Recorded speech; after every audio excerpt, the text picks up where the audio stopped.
welcome to the WUN series, which is a series of podcasts with our WUN partners exploring issues in the utility sector. Today, we're going to be talking about the current status of the water market and where do we go next. So I've got two great panellists with me today. I'm Sarah McMath, CEO of Mosul, the market operator for the non-household market, and also a WUN board member. And we have Robin and Stephanie here as panellists. So I'll ask each of you, if you may, to introduce yourselves. Robin. I'm Robin Price. I'm the Director of Quality and Environment at Anglian Water. I look after science, quality management, sustainability, our environmental strategy within the organisation. I've worked for Anglian Water for a very long time. So yeah, heading on for 30 years now. So yeah, really a real water person kind of through and through. And I'm very proud to also be recognised as an ally within the Women's Utility Network. So I've done a couple of kind of events with you as well, which so thank you very much for the opportunity to be here today. Thank you, Sarah. Thank you, Robin. Stephanie. Hi, so my name is Stephanie Puddy. I use the pronouns she, her, and I'm talent partner and inclusion lead at Welsh Water. I've worked at Welsh Water for coming up to 14 years this year. And my role looks at leadership development, performance management, and anything to do with inclusion within Welsh Water and that life cycle. And yeah, I love what I do and I'm really proud to work for Welsh Water. Great. Thank you both. I've also realised this week I've been in the water sector for 30 years by this Friday. So I think hopefully we're well qualified as a group to comment on the discussion we're going to have today. So I'm going to start with maybe stating the obvious, which is we have a really serious trust deficit in our sector today. I think all of us who've worked in the sector for a long time recognise that, but also feel that quite personally. So what I'd like to start with is these issues didn't emerge overnight. We didn't go from being a sector that everybody trusted and then overnight a sector that's always on the front page of the FT or the Daily Mail. So where, in your view, do you think it started to go wrong? Obviously, that could be a huge answer, but is it changing company cultures? Have you experienced that personally? Investment decisions, policy, regulation, or something else? So I'm going to start with you, Robin. What's your views on that? Where did it all go wrong? It is a huge question, absolutely. And I can remember the days going back a couple of decades when, as a water company, we were trained. We wanted to be a silent service. We wanted our customers to turn the taps on and not think about where the water had come from. And we wanted customers to flush the loo, turn on the washing machine, and not worry about where it went. So we were a silent service, and we were proud, very, very proud of that. But I think, as the climate, as we started to recognise the impact of climate on water, recognise fast economic growth, and as we started to become much more environmentally aware as a sector, we kind of realised that those challenges we couldn't do that if we were a silent sector. We would have to engage with our customers, with stakeholders, with people around us. So that was the first moment we put our head above the parapet. And of course, when you put your head above the parapet, you can become a bit of a target. Yeah, no, that's really interesting. That sort of, you push yourself out there and then you become more visible and more active, and people are suddenly, oh gosh, I have a water company. Yes, I never interacted with them before, and now here I am. And just a quick follow-up to that, what do you think the role that social media has played on that? Just thinking about over my career early on, the only time you really were on the news was when something quite dramatic went wrong. And now if I look at my LinkedIn post, it's pretty active with views on the water industry. Absolutely. I mean, back in those days when we were a silent service, our only, as customers, our only interaction with our water company was perhaps once or twice a year. We got a piece of paper through the post with a number on it, and that was our bill. That was our only interaction with it. Whereas, as you say now, with X, with LinkedIn, with Instagram, with all of the social media channels, there's a continual conversation, continual dialogue happening rather than this once a year, would you mind sending us some money conversation. Yeah, no, it's really interesting. Stephanie, same question. Where do you think it started to go wrong? Yeah, I guess following on from what you've said, Robin, I can remember when I started at the water industry, being told about this silent service that we'd been for so many years. But I think perhaps some of it goes back to the pandemic, to COVID, where people were getting out more. They were going out for more walks. They were discovering these rivers and starting paddleboarding and cold water swimming and all that sort of thing. And they have become more environmentally aware. And alongside that, I think you've got climate change, which is accelerating.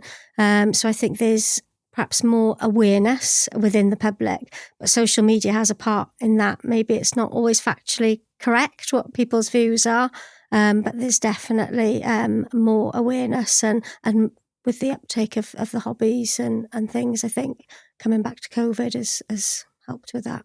Yeah, so just more, I guess, more understanding of some of the challenges. So I guess to follow on from that, what do you think people really want from their public water supply? If I, going back to social media and the broader media, if I were to believe everything I read there, I would think that literally everyone does wild swimming. Everybody, hot top on their agenda is whether or not water companies are discharging polluted sewage discharges into rivers.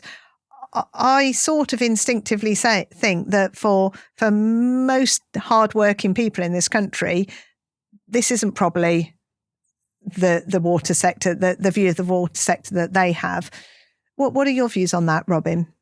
So I was thinking my mum in Peterborough, my mother in Peterborough. Does she wild swim? What is she? She doesn't wild swim. No, she's and I was thinking about what would. So if I'm asked about this question, what does she want? My mum just wants safe, clean drinking water. She wants to have safe, clean drinking water. She wants a reliable service, so she doesn't want to be off water for periods of time. If she has a problem, and she's had calls to ring Anglian Water, she lives in our region. I bet she rings you. She rings me first, and I say, "No, Mum, you need to ring the call centre," so the contact centre, and she just expects her to be listened to for a prompt response, and also, just thinking more broadly, that if my mum found herself in financial hardship, she'd expect to be looked after. She'd expect the water company to look after her and be respectful of her and provide support.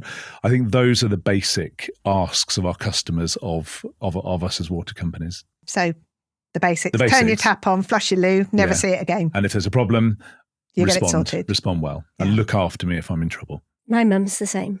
I think. Does she wild swim? Yeah, no, she doesn't. But I would agree, and my mum does call me when she might have a problem, and then I'll signpost her. But the same things. But then I have got other friends who do wild water swim and do paddleboard. And I'd say they want to know that Welsh Water is making the right decisions and that they're doing what they can for the environment. But it's back to that they want to turn their tap on and get water and then flush the chain, and then it goes. And I guess there's something around the employees that work for Welsh Water as well. They want to know that there's skilled workers who are making those decisions for them. So I guess it's about knowing there's people within the water industry who are passionate about making the right decisions and are skilled to do that for them. And do you think there's a risk with this challenge around trust and the media amplification of that in terms of that skills pipeline? Do you think it's a challenge for people within your organisations around how they're perceived or how their sector is perceived outside of their organisation? I think there possibly is, but we're doing what we can in terms of working with the communities and with different roles to try and educate and raise awareness. But Welsh Water is full of people who are really passionate. They go wild water swimming, they go diving, they're doing all these activities themselves. And if you talk to some of them, they'll say that the sea is the cleanest it's ever been. They're just as passionate and want to enjoy nature the same as anyone else. I think kind of the shift we're making as a water sector is actually recognising, once we've talked about the basics, we have to do those brilliantly. We have to do more now. We have to recognise, we have to continue to step up and recognise absolutely that more people want to enjoy the environment, more people want to interact, and more people are asking questions of it. So we've got to continue to kind of step up and recognise that and do more. But in terms of kind of attracting people to the organisation, that's one of the attractions of people wanting to come in. We welcomed our new graduates to about 2 weeks ago, and I had a day out with them last week visiting some wetlands and some lovely place in Norfolk. And I asked them, why on earth would you want to come and work? What have you done to your CV coming and working for a water company? And their response was wonderful, which is, well, we've seen the headlines. We want to make a difference, and we believe we can. And by working with the organisation, we believe we can. So I feel that's what keeps me working this water sector, is that optimism and that hope that there is a talent pipeline, there are skills, people want to come and work for us and with us and around us. And I think that's a great message, isn't it? Actually, yeah, we see the challenges, but we want to be part of the solution. Yeah, absolutely. Absolutely. That's great. And I want to now explore a little bit more about working with communities. So within communities, with my day job hat on as a non-household market, how do we better engage with businesses, particularly as we start to have water scarcity challenges, and that could impact on individual businesses' ability to deliver the outcomes that they've promised their shareholders, but also local governments. How do we rebuild those relationships right across the sector, not just water companies? And it'd be great if you've got any stories you could share about that, how that's working in your company. I think there's a big piece around education. So we're working with local schools. Just last year alone, I think there was education to over 90,000 pupils around what you can flush down toilets, what you can, the 3 Ps, and there's that education at that really young level, so that they'll go home and perhaps do that education, working with universities, with GCSE, with A-level students. There's a really big education piece in terms of communities there. Also working with local charities and partners. We know there are lots of people who might struggle to pay their bills. We need to have the social tariffs. We need to be able to support them to be able to pay their bills and let them know that we are there to help them. It's hard at the moment. It is hard for some of our customers. So we're really proud to be able to offer lots of support for our customers in that way too. Right. Yeah. I mean, certainly that the point about education, early on in my career, I did a lot of school visits, and I found out the best way to engage a group of small children is to say poo as a grown up, and you've instantly got them hooked. So yeah, that sort of getting them early, getting those messages about the reality of the water cycle early on. For me, one of the things we're trying to do more of as Anglian Water, but I know as water companies, is throw our doors open a little bit, take people behind the scenes of what we do for a while. I'm very old, I can remember days of taking school parties around our water treatment works. Then, unfortunately, 9/11 happened, and security became much more. There was a focus, so we locked our gates. We put big fences around with barbed wire on the top, and we locked our sites away, and we kind of hid them away from people, and we kind of retreated for all the right reasons at that time. But now the time to build trust and build transparency, we've got to take communities, we've got to take our customers, we've got to take stakeholders, MPs, policymakers, our partners around our sites. We have to throw open our doors and do it. And I've had some really, really tough conversations. I can remember one particular one in a water recycling centre of sewage works in the south of Norfolk. One September evening, I was late because the traffic was horrendous, and I arrived and I met Extinction Rebellion, Bungay branch, and a group of 35 very angry people telling me how disgusting I was, how disgusting my organisation was. My 5-year-old daughter is going paddleboarding tomorrow, and what are you going to do about it? And if I fast forward to several hours later, after we'd spent some time walking around, we looked at the skips, looked at all the unflushables, the wet wipes, things like that, and community said, the kind of people said, well, so if we didn't put those down the toilet, that would make a difference. Yes, it would. And quite often you've got the mayor with you as well for those sort of things. So going to a storm tank and talking about connections and misconnections and to how you keep surface water out of so just engage in that conversation, and kind of fast forward to kind of 10:15, and it's 10:15, and I'm in the Green Man pub in Bungay High Street trying to leave because people were so engaged, and those are such rewarding. They're rewarding moments. That it's a lot of mileage, it's a lot of time, but that way and kind of, engaging with people, opening up your organizations, your sites, your places behind the scenes, meeting the people, as you say, Stephanie, meeting the people who come to work to do an absolutely fantastic job. And then also helping, we're just starting to kind of work with some of our river groups, our wild swimming groups, actually giving them a say in our investment processes as well. So we've worked with a river group just to the south of Cambridge where, they weren't very happy with the improvement program we were going to be making at the works.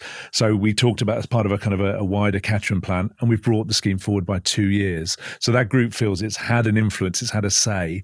So again, it's just about opening our transparency, being very transparent about our plans and our performance, and bringing people into what we do. Yeah, and I think that point is really powerful about people not necessarily understanding the impact of some quite basic actions like flushing the toilet after using a wet wipe and never thinking you need to see it again. Well, unfortunately, if you do it regularly, you probably will see it again. It will come back out your toilet. So I guess exploring that theme a little bit more around the need to work more holistically with other sectors. So to give one example, we know that polluted discharges of sewerage or combined sewer outfalls are a challenge for a number of water and sewage companies.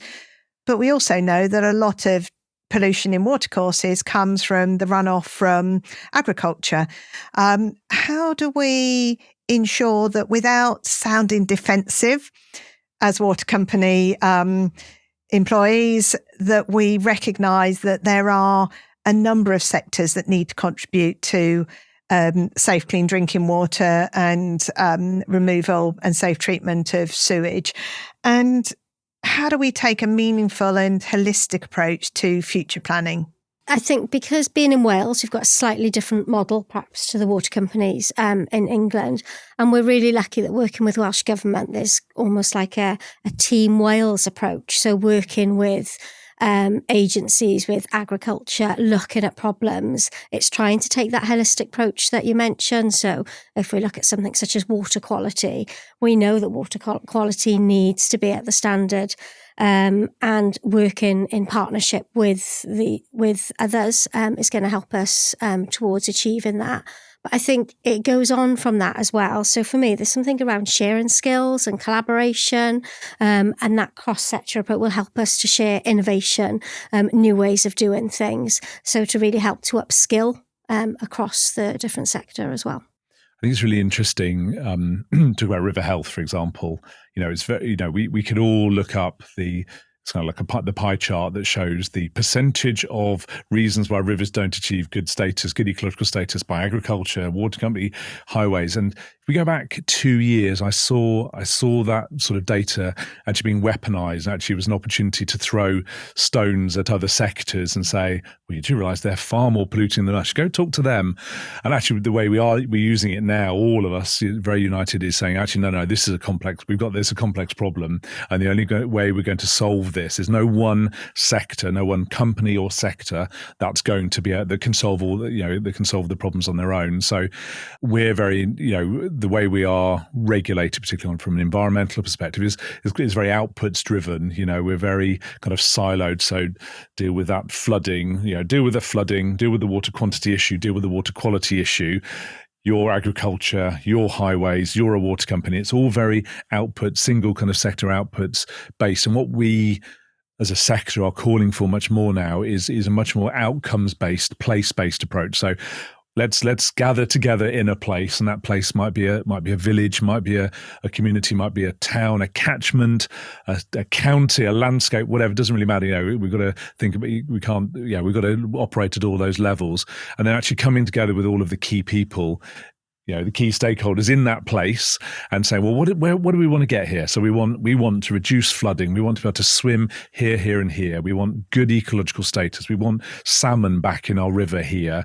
And then sitting down around a table, sensibly having a grown-up conversation, say, well, how are we going to get there? How are we going to work together? We all want the same thing. How are we going to get together? And how are we going to kind of raise the funds and pool up what funding we have to do it? So much more place-based, collaborative, outcomes-focused approach is something I think would be really helpful. And that's, I guess, a focus around the sort of water courses and pollutions. Do you have a view on how we do better at planning for a future that isn't completely unrealistic, where we will run out of water. How do we work together on that? And I guess specifically, we know that there is shortly going to be hopefully a major opportunity to reform our water sector. Acknowledging where we started, a lot of has changed, certainly since I've been in the sector, but since privatisation. With the wider sector reform that the new government is about to kick off, what do you think some of those opportunities are around actually just being better at working together and planning for a future where we won't have the amount of water we have today? For me, back to the outcome. So another outcome, we want all the things I just mentioned, but also we want to have 150,000 new homes, and we want to bring new skills and new jobs to this place too. So adding that into that list of outcomes that we want, and then working together to see how we're going to get it. And I think we need to start some of these conversations much earlier. And an example I'll draw on, which is very local to us in East Anglia, is Cambridge. So, we work collaboratively as water companies to develop water resource management plans ourselves, Cambridge South Staff's Water. We've worked together to develop a regional plan for the region, and then a decision is made at the very highest level of government that actually we'd like to put another 250,000 homes in your region. And we, the infrastructure, part of the infrastructure, part of the solution for Cambridge is a large new reservoir in the Cambridgeshire Fens. Well, that reservoir isn't big enough for the 250,000 new homes. So this avoiding surprises, planning early, avoiding surprises, I think is going to be really really important moving forward. And we also need to think about, how do we keep going on things like regional water resource planning? I think that, biased, I used to be part of a regional water resource planning group, but we don't have drainage and wastewater at the same level. So drainage and wastewater management plans, how are we going to manage surface water and flooding isn't at the same level of. So there's a load of work to do. This is a huge question. And I hope that some of the water sector reforms are going to focus on some of these things, less so around chief execs going to jail and the sticks, where are the incentives for us to do this sort of thing? Because I guess where I see that is if the government's agenda and our country's agenda is economic growth, then in order to have economic growth, to have more innovation, you look at data centres, huge water usage, decarbonisation, net zero, you're looking at hydrogen, hugely water intense, concerns about the war in Ukraine leading to greater focus on food security in this country, again, agriculture, food production. All of these are things on top of, as you've described, Robin, more houses, in many cases to house the workers who work in those industries. All of that requires more water and more wastewater infrastructure. And where you build that is really important. So what I'm hearing you say there is, actually, those things have to be aligned. You can't have a separate view on growth without considering how you're going to provide those very basic and fundamental services. So absolutely, yeah. For me, it's also a bit about education. So education on encouraging sustainable water use through your agriculture, through industry, through urban settings. There's also something about the skills there. So we need to build the new homes. We need, to focus on the outcomes. But have we got the skills there within the workforce? Are we working with the universities? That talent pipeline that you mentioned with your graduates, we need to make sure the talent pipeline is coming through, but also the innovative technologies that are going to help us to improve what we're doing and make better results and better decisions moving forward. So there's still some huge work, I think, to do around education and skills there. Yeah, and I guess that takes us right back to the sort of fundamental question around trust and how we got where we are, but how we're going to move forward. I guess the one thing that we haven't talked about so far is, well, who pays for it, and how do you ensure that we have, and maybe this is an opportunity in the sector reform, how do we ensure that we have an economic regulation framework and a financial setup that means there are incentives in the right place to invest in nature-based solutions, in some of the what we know is the right thing for the environment, but currently is actually quite hard. Quite tough, yeah. And you know that through some of the work you've done, Robin. When you want to do the right thing for the environment, sometimes it feels like it's actually more difficult than simply saying, actually, we're going to build a concrete tank and we know that will go on our RCV, and that's sort of relatively easy. So I'm hoping there is an opportunity with this reform that we can start to look at the real basics of how we pay for water and how we make sure that we incentivize investment in the right outcomes for environment and for our customers, both domestic and business customers. And it's going to be very interesting. This is when they're a big innovation. We often think of innovation being all about technology and new widgets and stuff, but actually innovation in exactly funding mechanisms. What's the governance arrangement? What are the governance arrangements we need around large infrastructure, about non-water company infrastructure, but water companies still have an interest in it. So how do you blend kind of private finance, public finance, philanthropic finance in some cases, for example, as you say, with nature-based solutions? How do we blend those together in a really sensible way? And again, part of the very negative narrative around the water sector at the moment is the amount of foreign investments.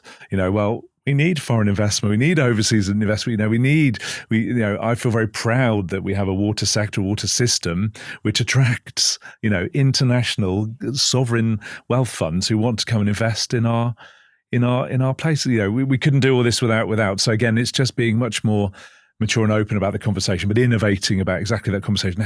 Who pays? How do we pay? And not just laying it all at the water company customer's door. Yeah, and I think that's a really great point in terms of bringing us back to the questions about customer awareness and public awareness, because again, you have conversations with people sometimes say, well, water companies shouldn't have any debt.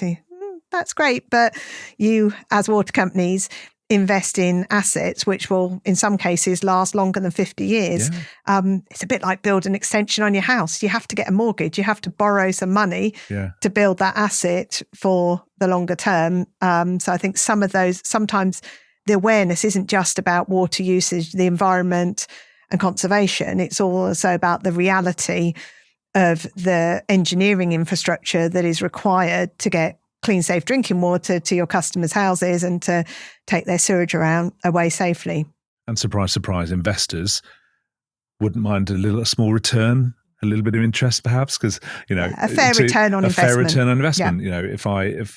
When we extended we had a new kitchen at home, we had to borrow some money to do it from the bank, and the bank, we paid a little bit of interest back. I'm sure you didn't pay them back exactly what they gave you. You gave them a bit more. A bit more, exactly. Yeah. So, and again, this is where the publicity around dividends and, all that sort of, another podcast, isn't it, Sarah, to talk about that. It certainly is. But yeah, I think that awareness, that customer awareness though, is much more than simply the usage. It's also about how do you make sure that, worst case scenario, that we get to a Cape Town situation before we realise we're running out of water, and then people recognise how much water we're using when they have to go and carry it from the standpipe. So hopefully we won't get to that point. But I think we're agreed that this forthcoming or upcoming water sector reform is a really positive opportunity for us to engage and make the sector we're all proud to be working in even better than it is today. And if it